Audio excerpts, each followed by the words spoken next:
You wake up tired, not the kind of tired that sleep fixes, the kind that's already waiting for you before you've opened your eyes. You reach for your phone before you've even decided to. You scroll for a few minutes, maybe 10, maybe 25. You don't really know how long. You just know that now you feel slightly behind, vaguely anxious, and guilty about a day that hasn't even started yet. You get up, you sit down to work. Within 60 seconds, your brain is already looking for the exit. You open a tab you didn't plan to open. You tell yourself you'll focus in a minute. The minute doesn't come, and by noon, you're functioning technically, but you're running on friction and low-grade stress instead of actual energy. And the worst part? This is not a bad day. This is most days. Here's what nobody explains to you. The way your morning starts is not just a mood thing. It is a neurochemical setup. The first 60 minutes after you wake up determine the chemical environment your brain operates in for the rest of the day. Get that window right, and focus, calm, and motivation show up without force. Get it wrong, and you spend the next 12 hours fighting your own nervous system without knowing that's what you're doing.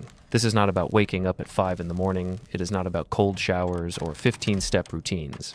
These are 10 specific habits, each tied to a real mechanism in your brain that change how you feel from the inside out, not eventually, starting tomorrow. Habit 1. The 60-second pause before you touch anything, before you grab your phone, before you check anything, before you let the outside world in. Take 60 seconds and breathe slowly. That's it. This is not meditation. This is neuroscience. When you wake up, your brain is in a transitional state. Your cortisol, the primary stress hormone, is preparing to spike. That spike is natural. But the second you reach for notifications before your brain has had a chance to orient itself, you hijack that transition.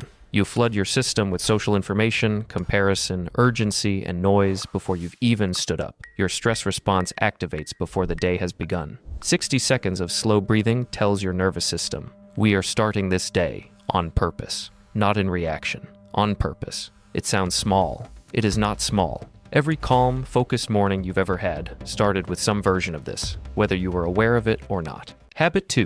Get natural light in your eyes within the first 20 minutes. Open your curtains. Step outside for 2 minutes. Walk near a window while you drink your water. You don't need to stare at the sun like you're charging yourself. You just need natural light to reach your eyes. Here's why it matters. Your brain produces serotonin, the chemical most directly linked to mood stability and emotional regulation, partly in response to light exposure. Morning light specifically signals the brain to produce more of it. No light, low serotonin. Low serotonin, flat mood, poor concentration, and low motivation that builds across the day. 2 minutes outside changes your neurochemistry before you've done anything else. It costs you nothing.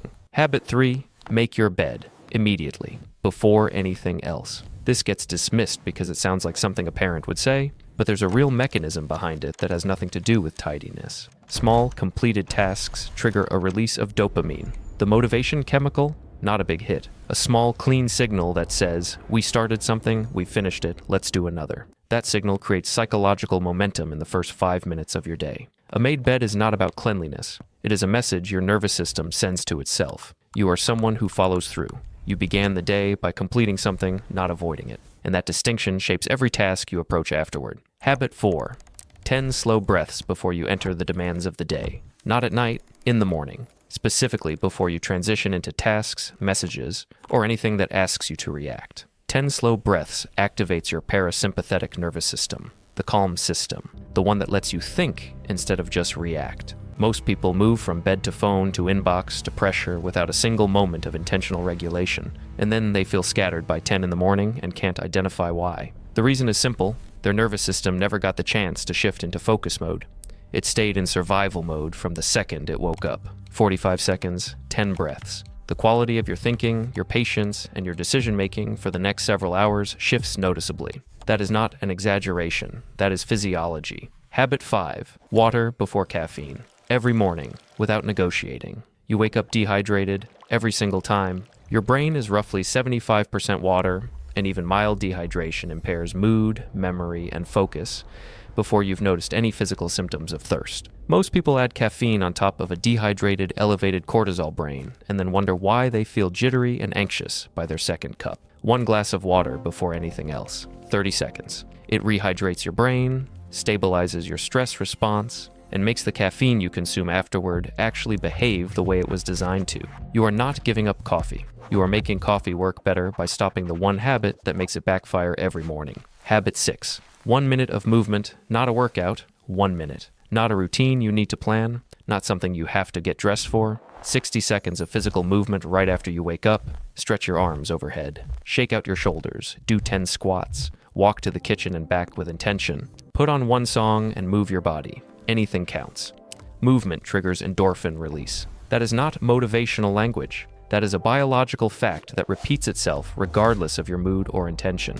And here is the part that most people miss. Research consistently shows that people who move in the morning report elevated mood not just in the morning, but measurably into the afternoon and evening as well. The effect extends across the whole day, 1 minute, compounding for 12 hours. That is a return on investment your brain can feel. Habit 7. Write one intention for the day. One sentence, nothing more, not a to-do list, not 10 goals written in a burst of optimism you won't sustain past Tuesday. One sentence that tells your brain what this day is about emotionally. Something like, today I stay focused on what actually matters. Today I respond instead of react. Today I finish the one thing I keep avoiding. Today I protect my energy. Your brain craves direction. When you give it a specific emotional target in the morning, it unconsciously organizes your behavior around that target all day. When you don't, it defaults to the loudest, most urgent stimulus that appears in front of it. One sentence of intention given before the noise starts is worth more than any amount of planning done inside the chaos. Write it on paper, say it once out loud if you can. Let your brain receive the direction before the day tries to override it. Habit 8. Guard the first hour from negative inputs. Without compromise. No news. No social media. No messages from people who are stressed about things that are not your emergency. No content designed to generate outrage, comparison, or anxiety before your brain is finished transitioning out of sleep. Your brain is in a deeply receptive, programmable state in the first 60 minutes after waking. Whatever emotional and informational content you feed it during that window becomes the baseline from which your entire day operates. Feed it noise, threat, and comparison, and your nervous system spends the next 12 hours on low-level alert. Feed it calm, purpose, and forward motion, and it operates from an entirely different neurological foundation. The world's problems will still exist at 9 in the morning. Your emotional baseline is set at 6. Protect the window that determines everything that follows. Habit 9.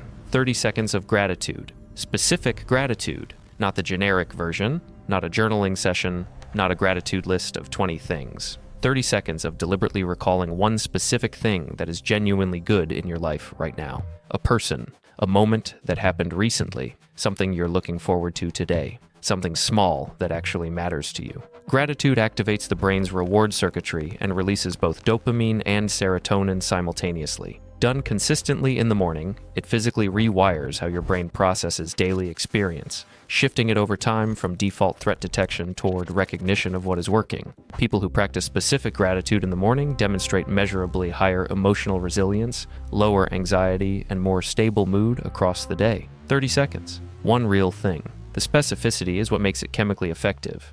Vague gratitude performs like an obligation. Specific gratitude performs like medicine. Habit 10. One intentional moment of joy before the world takes over. This is the habit most people skip, and it is the one with the most impact. Every morning, before the demands begin, do one small thing that makes you feel genuinely good. 30 seconds of a song that moves you. One line from something that inspires you. A photo that makes you smile without trying. One thing you genuinely like about yourself, said out loud. A memory that still makes you laugh. One intentional moment of real, specific joy. Your brain anchors the emotional tone of the morning around the first genuine, positive feeling you create on purpose. That anchor follows you through the day. It makes you more resilient under pressure, more patient when things go sideways, and more capable of returning to a stable state when the day tries to knock you off it.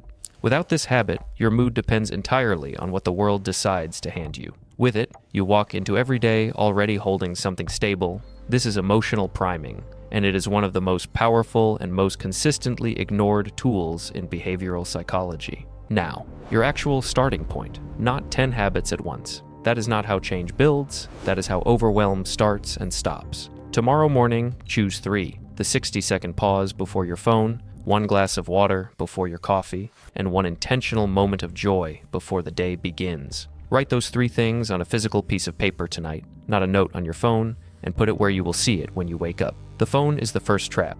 Don't let it be the place that holds your intentions. Do those 3 things for 7 consecutive mornings. Not perfectly, just consistently. In week 2, add morning light and 60 seconds of movement. By the end of 2 weeks, 5 of these habits will be running with very little effort because your brain will already be producing results it can feel. And the brain that feels results moves toward them. That is the entire architecture of this. You do not need a perfect morning. You do not need an elaborate ritual or a schedule that falls apart the moment something goes wrong.